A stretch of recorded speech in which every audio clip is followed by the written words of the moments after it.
অন্নপূর্ণা যোজনার আনুষ্ঠানিক টাকা ট্রান্সফার অনুষ্ঠান হলো আজ নেতাজি ইন্ডোর স্টেডিয়ামে, যেখানে উপস্থিত ছিলেন খোদ মুখ্যমন্ত্রী। দেশের প্রধানমন্ত্রীকে তিনি ধন্যবাদ জানিয়েছেন এবং প্রধানমন্ত্রীর গ্যারান্টির দিকে আরও এক ধাপ এগিয়েছেন। আজ এমনটাই বলেছেন তিনি, যারা যোগ্য প্রাপক টাকা পাবেন তারাই, কোনো ব্যক্তির টাকা নয়, কোনো দলের টাকা নয়, এই টাকা সরকারের টাকা।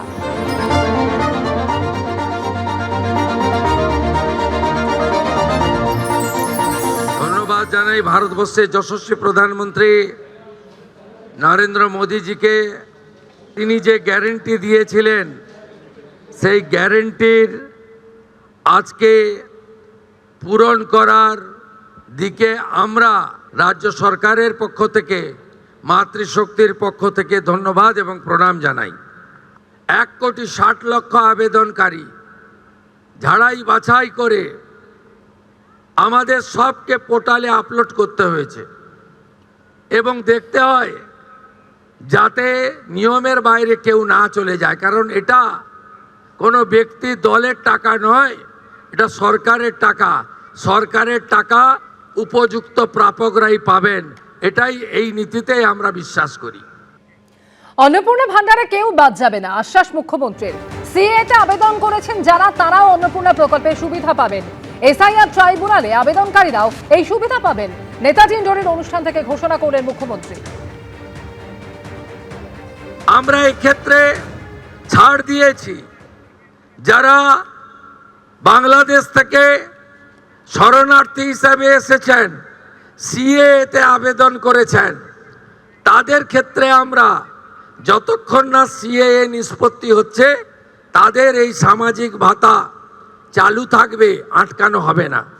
শুধু তাই নয়, প্রশ্ন তুলতে পারেন এরা তো মূলত হিন্দু।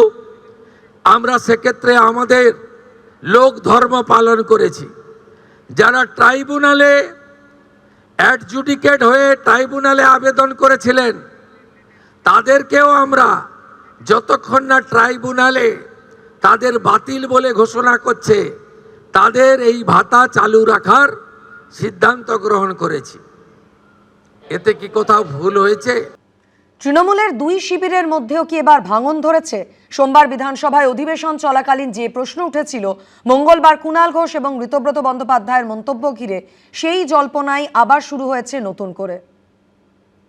কখনো দেখা যাচ্ছেন ওদের সঙ্গে যাচ্ছেন না, কখনো দেখা যাচ্ছেন আমাদের সঙ্গে, আমরা একসঙ্গে মিলে ভোট দিচ্ছি। আঙুর ফল টক। বিধানসভার অন্দরে তৃণমূল এখন দুভাগ, কালীঘাট তৃণমূল আর ঋতব্রত তৃণমূল। কিন্তু এর মধ্যে কোনো শিবিরেও কি ভাঙন ধরছে? কোনো শিবিরের সদস্যরা কি অন্য শিবিরমুখী হচ্ছে? দুপক্ষের বাকযুদ্ধে শুরু হয়েছে সেই জল্পনা। এর সূত্রপাত হয়েছিল সোমবার। বিধানসভার অন্দরে ঋতব্রত তৃণমূলের মধ্যেও দেখা গেছিল বিভাজন। সোমবার বিজেপি সরকারের দুটি বিল পেশ করেন অনগ্রসর শ্রেণী কল্যাণ মন্ত্রী গৌরীশঙ্কর ঘোষ। বিল পাশে ভোটাভুটি শুরু হতেই তৈরি হয় নাটকীয় পরিস্থিতি। অধিবেশন কক্ষ থেকে বেরিয়ে যেতে শুরু করেন ঋতব্রত তৃণমূলের সিংহভাগ বিধায়ক। কিন্তু এই শিবিরের 7 জন বিধায়ক আবার নিজের আসনেই বসে থাকেন। তাদের কয়েকজনকে মুখ্যমন্ত্রী শুভেন্দু অধিকারীর সঙ্গেও কথা বলতে দেখা যায়। মঙ্গলবার এ নিয়ে ইঙ্গিতপূর্ণ মন্তব্য করলেন কুণাল ঘোষ। কে যাচ্ছে ওখানে? যাদের নিজেদের দুর্নীতি আছে তারা বাঁচতে যাচ্ছে তদন্ত থেকে। মূল উদ্দেশ্য তৃণমূলটাকে ডিস্টার্ব করা। ফলে যারা মনে প্রাণে ওই কালচারটার সঙ্গে মেলাতে পারছেন না, তাদের একটু অসুবিধা হচ্ছে। সেই কারণেই কখনো দেখা যাচ্ছে ওদের সঙ্গে যাচ্ছেন, কখনো দেখা যাচ্ছেন ওদের সঙ্গে যাচ্ছেন না, কখনো দেখা যাচ্ছেন আমাদের সঙ্গে, আমরা একসঙ্গে মিলে ভোট দিচ্ছি। পাল্টা এসেছে ঋতব্রত বন্দ্যোপাধ্যায়ের তরফেও। এই আঙুর ফল টকের ধ্বজাধারীরা তারা কোথায় কি বলছেন, কোথায় বার্তা পাঠাচ্ছেন, কোথায় ফিলার পাঠাচ্ছেন, কোথায় গিয়ে সোকল্ড নেতা নেত্রীর 180 ডিগ্রি উল্টো দিকে কি অবস্থান নিচ্ছেন, এটা কলকাতার বিভিন্ন প্রান্তে হচ্ছে ছড়িয়ে পড়েছে। তা আপনারা একটু খোঁজ নিন, মানে কেউ কালীঘাটে যাওয়ার আগে কি করছেন, বা বেরিয়ে কি করছেন, বা কোথায় গিয়ে কি বলছেন, যে সবার জন্য দরজা ওপেন নয়। রাজ্য রাজনীতিতে কি আসতে চলেছে নতুন কোনো মোড়, সেটাই এখন দেখার। কৃষ্ণেন্দু অধিকারী, এবিপি আনন্দ। জেলায় জেলায় ডিম প্রতিবাদ অব্যাহত। হারোয়ায় তোলাবাজির অভিযোগে গ্রেফতার তৃণমূল নেতাকে লক্ষ্য করে ডিম জুতো ছুড়ল ক্ষিপ্ত জনতা। আর অন্যদিকে হুগলির শ্রীরামপুরে ডিম ছোড়া নিয়ে হুঁশিয়ারি পুলিশের। এই প্রেক্ষিতেই এদিন তাৎপর্যপূর্ণ মন্তব্য করেছে কলকাতা হাইকোর্ট।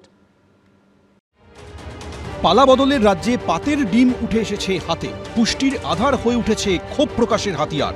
মঙ্গলবার সেই ছবি দেখা গেল উত্তর 24 পরগনার হারোয়ায়। তোলাবাজির অভিযোগে ধৃত তৃণমূল নেতাকে লক্ষ্য করে ডিম জুতো ছুড়ল ক্ষিপ্ত জনতা। তোলাবাজি, দাদাগিরি ও ভোট পরবর্তী হিংসার অভিযোগে হারোয়া থানার চণ্ডীবাড়ি এলাকার তৃণমূল নেতা তপন পাত্রকে মঙ্গলবার গ্রেফতার করেছে পুলিশ।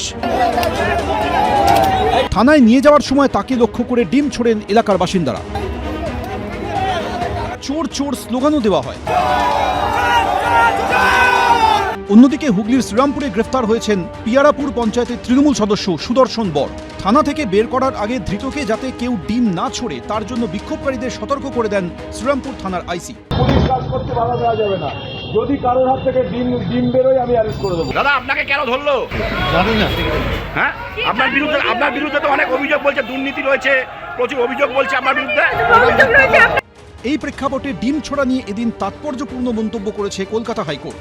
মঙ্গলবার দানিশ ফারুকি নামে এক আইনজীবীর করা জনস্বার্থ মামলার শুনানি হয় ভারপ্রাপ্ত প্রধান বিচারপতি তপব্রত চক্রবর্তী এবং বিচারপতি পার্থসারথী চট্টোপাধ্যায়ের বেঞ্চে।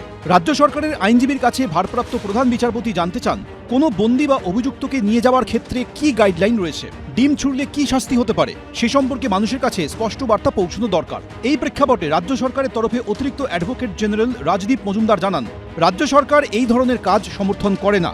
অভিযোগ পেলেই ব্যবস্থা নেওয়া হচ্ছে, এফআইআর হয়েছে, গ্রেফতার ও আটক করা হচ্ছে।